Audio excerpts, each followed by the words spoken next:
Middlesbrough host Aston Villa in the first leg of their playoff semi-final on Saturday, with the return game taking place at Villa Park 3 days later. Chief sports writer Scott Wilson looks at 5 head-to-head battles that will play a key role in deciding who gets to Wembley Britt Assombalonga versus John Terry Tony Pulis. Biggest selection dilemma ahead of Saturday night relates to the identity of his lone centre-forward. Patrick Bamford's injury could not have come at a worse time for the striker, with Britt Assombalonga replacing him at Derby and scoring in successive games. Assombalonga started Saturday's 2-2 draw at Ipswich, and is expected to get the nod against Villa. Will he be able to get much change out of John Terry? The former England centre-half started relatively slowly after moving to Villa Park last summer, and missed a huge chunk of the winter months after breaking his metatarsal. He returned to action in January though, and his central defensive partnership with James Chester has been a key factor in Villa's strong form in the second half of the campaign. With his vast big-game experience with England and Chelsea, Terry will not be fazed by the prospect of a playoff semi-final. Might his lack of mobility be a factor though, with Assombalonga sure to be keen to play on his shoulder in an attempt to make runs behind him? Boro did not boast a plethora of goal-scoring options, so Assombalonga's performance is likely to be crucial. Outpacing Terry looks to be his best bet of making an impact. Adama Traoré versus Neil Taylor. Adama Traoré spent 12 months as an Aston Villa player, but a combination of Tim Sherwood, Remy Gard and Eric Black restricted his involvement to just 11 substitute appearances in the league and a solitary start in the League Cup.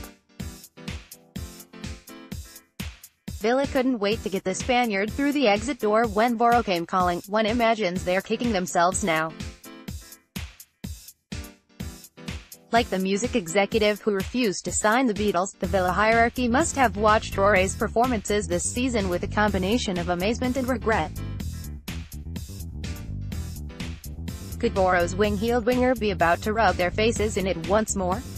Traoré's performances under Pulis have been nothing short of sensational, and as stand-in Ipswich boss Brian Clough observed at the weekend, so much of Boro's game plan revolves around getting the ball to the 20-year-old. Seasoned fullback Neil Taylor will be charged with the task of halting him in his tracks, and it was surely telling that Steve Bruce opted to rest the Wales international at the weekend. Taylor is a highly rated performer. Newcastle United tried desperately to sign him while he was playing for Swansea, but he is about to encounter his toughest 2 tests of the season. Adam Clayton versus Jack Grealish. Jack Grealish is something of an enigma. When Villa were plummeting out of the Premier League, the 22-year-old midfielder was one of the few players to emerge with any credit. Indeed, for a while, he was being touted as a future superstar as England and the Republic of Ireland battled for his international signature. In the end, Grealish chose England, but his career has nosedived during Villa's time in the Championship, and he missed the first 4 months of the current campaign through injury. He is back in the side now though, and has gradually rediscovered the form that made him such a hot property a couple of years ago. Villa boast a high-class midfield, with Robert Snodgrass, Glenn Whelan and Conor Auriane all bringing something to the table, but it is Grealish that provides the X-factor. Will Adam Clayton be able to contain him from his position at the base of Boro's midfield?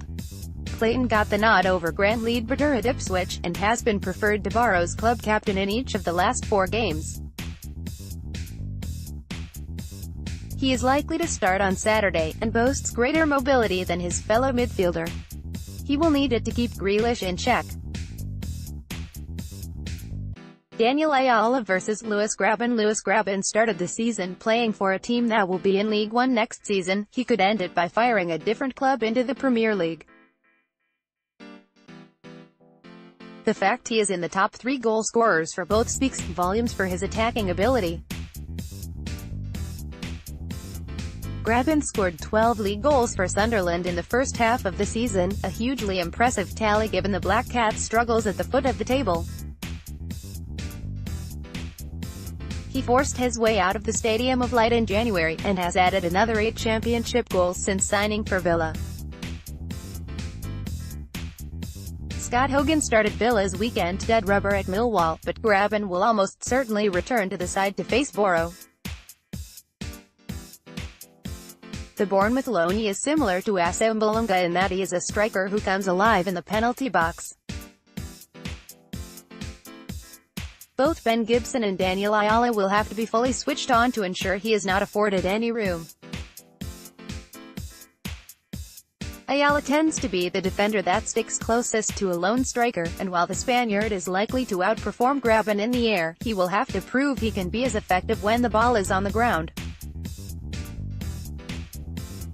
And if he can chip in with a goal at the other end, he really will have completed a good night's work. Tony Pulis vs Steve Bruce. The playoff semi-final will ultimately be settled by what happens on the pitch. But the input of the competing managers will nevertheless be crucial, with both boasting more than a decade of experience in the top 2 divisions. They have both been through high-pressure occasions like this countless times before. Pulis will not be deviating from the tactical template he has established since taking over at the Riverside in late December. Boro will play in a 4-1-4-1 formation, with Clayton likely to be the sitting midfielder. Mo Besic will be encouraged to push on from midfield, but Pulis' main priority on Saturday will be to keep things tight. Any kind of a lead will be a decent outcome to take to Villa. There is no away goals rule in the playoffs, so Bruce might well feel he does not have to force the issue on Saturday.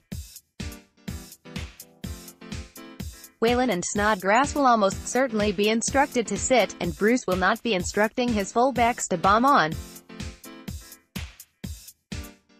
That could well lead to a somewhat cagey affair, and if there are to be fireworks over the next 7 days, they are more likely to occur at Villa Park. On Saturday, the priority for both managers will be to remain in the tie.